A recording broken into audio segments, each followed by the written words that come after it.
Good morning, students. Today we have some more examples on basis and dimension. So the first example is let W1 be the subspace generated by these three vectors. These three vectors, they belong to R cube over reals. These elements are reals. And W2 be the subspace of all vectors of this type. Vectors of this type. This is also vector belonging to R cube A0B.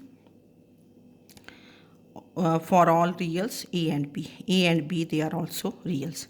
Here we are given two subspaces W1 and W2 generated by the vectors. Find basis and dimension of W1, then W2, then W1 plus W2. Also find dimension of W1 intersection W2. Basis नहीं find करना इसका dimension. तो ये 3-4 question. तो W1 क्या है? W1 this is the, आप लिखेंगे कि since W1 is the subspace generated by these vectors.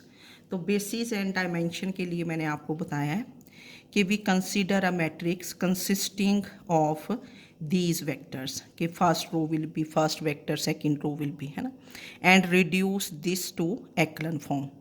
reduce कर देते हैं echelon form में और number of non-zero rows they form a basis. ठीक है, तो इसके लिए आपने वैसे स्टार्ट करना है to find basis and dimension of W1. ठीक है, तो we consider a matrix A whose rows are the given vectors and reduce to echelon form. तो ए कंसिडर कर लिया, फर्स्ट रो में फर्स्ट वेक्टर, सेकंड रो में second, and reduce this to echelon form. echelon form is कि this element is non zero, first element, all elements below this should be zero. ये और ये zero बनाने के लिए क्या करोगे, ये R2 के है ना, R2 बस इसी पे कॉन्सेंट्रेट करते हैं, इस एलिमेंट पे. R2 क्या कर देंगे +2 टाइम्स R1, इसको बेस मान लेते हैं ये वाला. फिर R3 -8 टाइम्स क्या करोगे R1.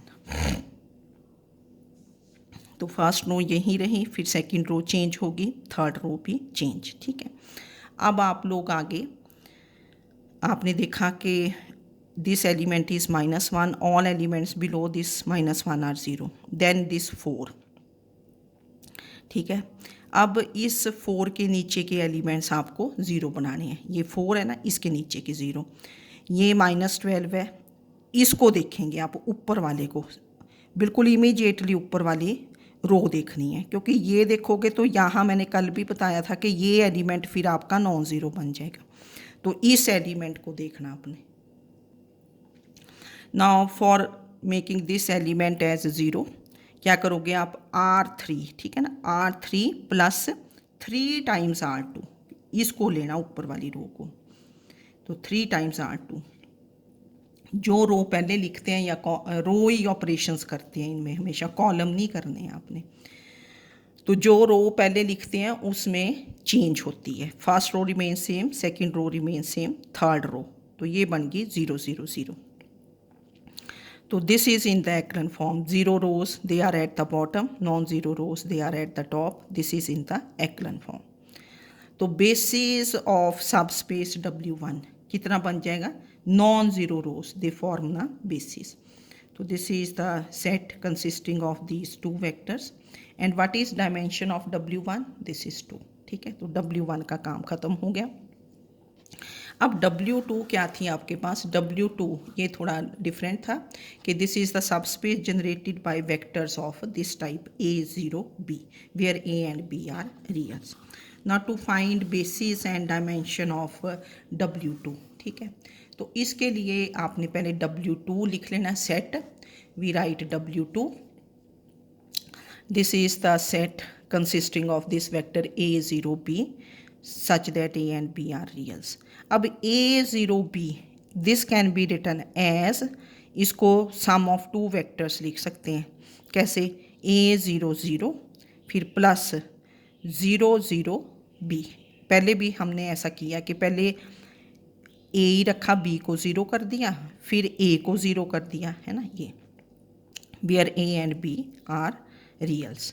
Now this can be written as linear combination of two vectors. a आपने आउटसाइड कर लिया, a एक कांस्टेंट है, तो this is a 1 0 0 plus b 0 0 1, ठीक है, where a and b are reals. Now this is w2, this is linear combination of two vectors 1 0 0 and 0 0 1. तो अगर वैसे तो यहीं से दिखाई दे रहा है कि दीज वेक्टर्स विल बी क्या होंगे, लीनियरली इंडिपेंडेंट, क्योंकि आप कंसीडर करोगे तो ए भी ज़ीरो आ जाएगा, बी भी ज़ीरो, पर आप ऐसे भी कर सकते हैं कि consider a matrix C consisting of these two vectors, ठीक है ना, ये वेक्टर्स आ गए। अब ये तो ऑलरेडी इन एक्लन फॉर्म है, 1 1 के नीचे 0, फिर ये एलिमेंट आपका नॉन ज़ीरो, इसके तो which is already in the echelon form, तो therefore B2 is this set and this is basis of W2 and dimension of W2 becomes 2, ठीक है, थोड़ा इसको देख लेना। अब आपको नेक्स्ट निकालना था W1 plus W2। W1 plus W2 ऐसा नहीं करना कि इनको आप ऐड करने बैठ जाओ, W1 प्लस W2 को ऐसा नहीं करना। तो W1 प्लस W2 जब हमने डेफिनेशन की थी, तो W1 plus W2 this is the subspace generated bye all vectors of W1 and W2। अगर आप पीछे अपनी देखोगे, ये नहीं ना कि भी कई बार हो सकता है कि W1 में 3 वेक्टर्स हों, W2 में 2 ही हों, फिर कैसे ऐड करोगे। Now to find basis and dimension of W1 plus W2। Now W1 plus W2 this is the subspace generated by क्या है, all the vectors of W1 and W2। W1 के भी वेक्टर्स आएंगे, W2 के भी vectors. अब एक बात तो ये है कि आप पांचों वेक्टर्स कंसीडर कर लो, ठीक है ना, W1 के ये वेक्टर्स थे, W1 is generated by these 3 vectors और W2 generated by these 2 vectors, ठीक है। तो यू कंसीडर अ मैट्रिक्स जिसमें 5 वेक्टर्स होंगे, reduce this to echelon form. दूसरी बात है कि आप W1 के बेसिस वेक्टर्स ले लें, उससे थोड़ा, क्योंकि रोज़ कम बन जाएंगी, बेसिस वेक्टर्स ले लें W1 के, W2 के भी फिर बेसिस वेक्टर्स। आप लिख देंगे कि W1 plus W2 is the subspace generated by the 4 basis vectors of, तो इसमें क्या हो जाएगा, बेसिस वेक्टर्स आप लिख सकती हैं of W1 and W2। W1 plus W2 में ऐसा नहीं करना कि ऐड कर दो, हमेशा पॉसिबल नहीं होते W1 प्लस W2 को ऐड करना, ठीक है। तो what is W1 plus W2, this is a subspace generated bye all the vectors of basis vectors of W1 and W2. So we consider a matrix consisting of all 4 basis vectors of W1 and W2 and reduce this to echelon form. तो matrix को नए नए नाम देते जाना। We consider a matrix D consisting of basis vectors। तो ये पहले 2 बेसिस वेक्टर्स थे W1 के, ये 2 बेसिस वेक्टर्स थे W2 के। अब आपने देखा इसको रिड्यूस करना है एक्लन फॉर्म में, ये -1 है, इसके नीचे के सारे एलिमेंट्स 0 बनाओगे। We have to make this element as 0, तो क्या कर दोगे, बिल्कुल ईजी है कि थर्ड रो है R3 plus R1, R3 plus R1 कर दिया मैंने। अब हमने ये देखा कि ये एक जो 0 वाली रो थी, this is a row of zeros, ये बीच में आ गई, तो इन 2 रोज़ को इंटरचेंज कर देंगे। हमेशा रो ऑपरेशंस करनी है, नो कॉलम ऑपरेशंस। तो इंटरचेंज R3 एंड R4, इसको ऐसे लिखते हैं R3 4, है ना, R3 4, this means interchange third fourth row.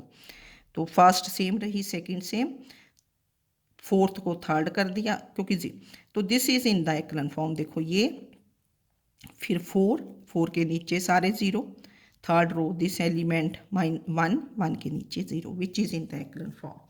तो therefore basis of W1 plus W2 this is the set consisting of non zero rows, ठीक है, तो 3 नॉन ज़ीरो रोज होगी। And what is dimension of W1 plus W2, this is number of basis vectors, है ना, number of non zero elements, तो this is 3। अब एक ये फॉर्मूला होता है, इसको आपने याद ही रखना, हमने ना थ्योरम्स छोड़ दिए हैं, वो करते ही नहीं हैं, वो ना काफ़ी लेंथी जाती हैं, ठीक है ना। और अगर किसी को करनी हो कहीं अंडर तो आप पढ़ लेना और फिर पूछ लेना। वैसे there is no need to do the theorems जो बीच में मैंने छोड़ी हैं, ठीक है। जो इम्पोर्टेंट थी वो हमने कर ली हैं साथ साथ। ना what is dimension of W1 intersection W2, इसका फॉर्मूला याद रखना है। This is dimension of W1 plus dimension of W2 minus dimension of W1 plus W2। तो रिमेंबर दिस फॉर्मूला। तो डायमेंशन ऑफ W1 2 थी, W2 की भी 2, ये -3, तो this becomes 1 dimension of W1 intersection W2, ठीक है। W2 यहाँ थोड़ा डिफरेंट सब स्पेस थी, है ना। अब देखो नेक्स्ट क्वेश्चंस बड़े इजी हैं, मैंने बहुत ज़्यादा डिटेल्स में नहीं किए। अब ये क्वेश्चन क्या है सेकंड, कि let W be the subspace generated by polynomials हैं F1 F2 by the polynomials F1 F2 F3 and F4। तो पॉलिनोमियल्स हैं ऑफ डिग्री 3, है ना। let W be the subspace generated by polynomials, find basis and dimension of W। जहाँ भी basis and dimension हो गया बस उसमें हमने रिड्यूस करना है टू एक्लन फॉर्म।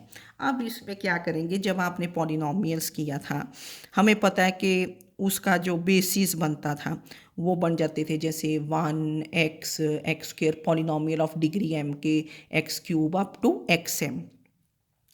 तो आप लिखेंगे यहाँ coordinate vectors of the given polynomials, coordinate vectors, coordinates निकाल देंगे इनके ना, इनके कोफिशिएंट्स। जैसे फर्स्ट कोऑर्डिनेट क्या बन जाएगा 1 -2 4 -1। सेकंड क्या बन जाएगा वेक्टर 2 -3 9 -1। थर्ड वेक्टर क्या बन जाएगा 1 फिर 0 क्योंकि एक्स स्क्वायर मिसिंग है 6 -5। फोर्थ वेक्टर क्या बन जाएगा 2 -5 7 5। तो इसको ऐसे लिखते हैं the coordinate vectors of the given polynomials, क्योंकि ये पॉलिनोमियल्स हैं relative to the basis.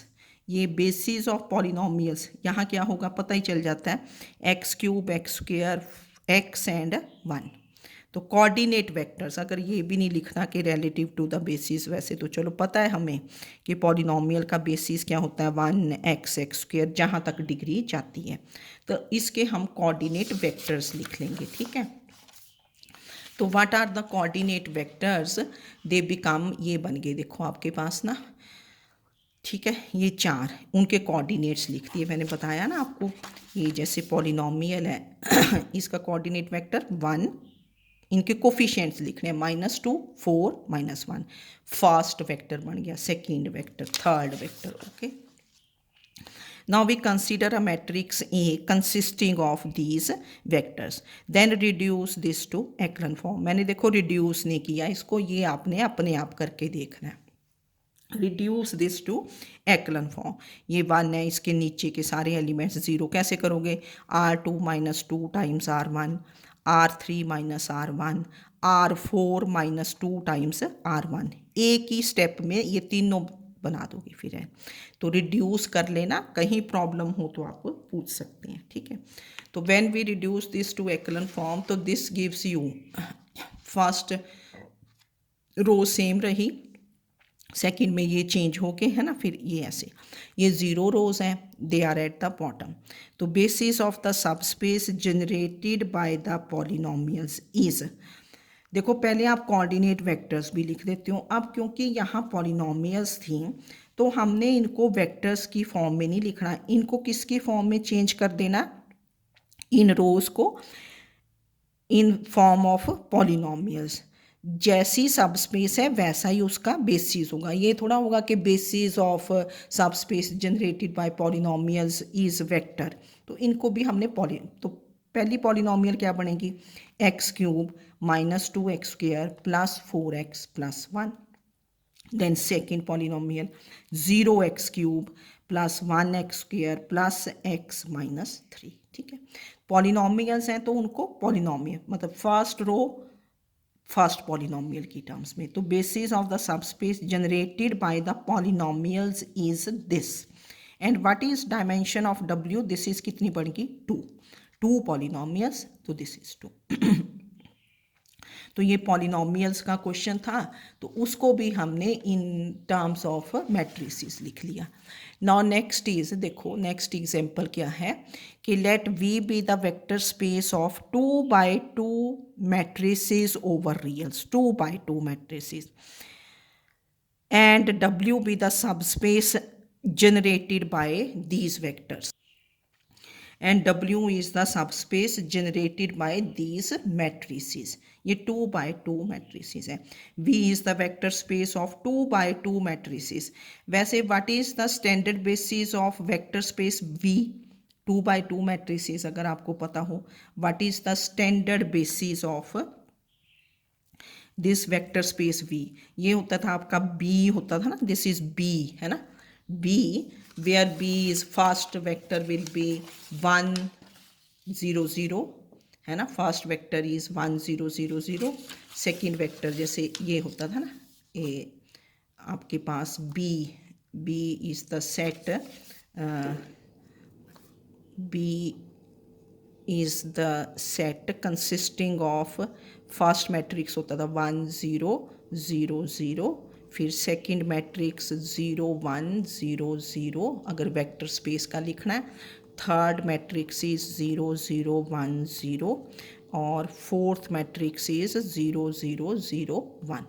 This is basis, B is standard basis of V, and what is your V? V is the set of 2x2 में। Standard basis की वैसे ज़रूरत नहीं होती लिखने की, पर आपको पता है इसको हम कैपिटल E1 से डिनोट करते थे, इसको कैपिटल E2, ये कैपिटल E3 होता था, and this is capital E4, ठीक है।